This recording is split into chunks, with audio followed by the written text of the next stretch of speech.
ఏమైంది అక్కడ హడావిడేంటి? పక్కింట్లో 4 దొంగలు పడ్డారట. డబ్బు, నగలు, ఇంకా విలువైనవన్నీ దోచుకున్నారంట. అయినా వాళ్ళ ఇంట్లో హైటెక్ లాక్ సిస్టమ్స్, సీసీ కెమెరాలు అన్నీ ఉంటాయి కదా, అయినా వాళ్ళ ఇంట్లో దొంగలు ఎలా పడ్డారు? వాళ్ళు మామూలు దొంగలు కాదండి, చాలా తెలివైన దొంగలు.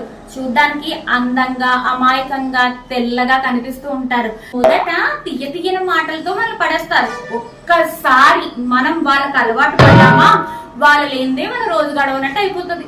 ఈ రోజు మనం వాళ్ళతో పరిచయం పెంచుకుంటే రేపటి నుంచి మన జేబులు ఖాళీ చేయడం మొదలు పెట్టేస్తారనమాట. ఎగ్జాక్ట్లీ. అప్పుడు మన అసలైన రంగులు బయట పెడతారు. మన డబ్బు, నగలు, ఆరోగ్యం అన్ని దోచేస్తారు. వాళ్ళు మన ఇంటినే నెక్స్ట్ టార్గెట్ చేస్తారంటావా? అయ్యో, మీరు అసలు భయపడక్కర్లేదు. వాళ్ళ గురించి నాకు పూర్తిగా తెలుసు. వాళ్ళ ట్రిక్స్ మన దగ్గర పనిచేయు. అమ్మయ్యా, ఇప్పుడు కొంచెం రిలాక్స్డ్గా ఉంది. ఇప్పుడు చెప్పు, అసలు ఆ దొంగలు ఎవరు? ఆ 4 దొంగలు ఎవరో కాదు, మనం రోజు ఇంట్లో వాడుకునే పంచదార, ఉప్పు, మైదా, తెల్ల బియ్యం. వీళ్ళు మనల్ని నెమ్మదిగా అనారోగ్యంలోకి తోస్తారు. ఆ తరువాత హాస్పిటల్ ఫీజు కట్టుకోవడానికి మన సేవింగ్స్, బంగారం, ఆస్తులు అన్ని అమ్ముకోవాల్సి వస్తుంది.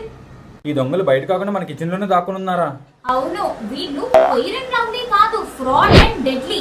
మీరు కూడా ఈ 4 దొంగలకి టార్గెట్ అవ్వకుండా ఉండాలి అనుకుంటే ఈ ఆన్లైన్ వర్క్ షాప్ ని అటెండ్ అవ్వండి.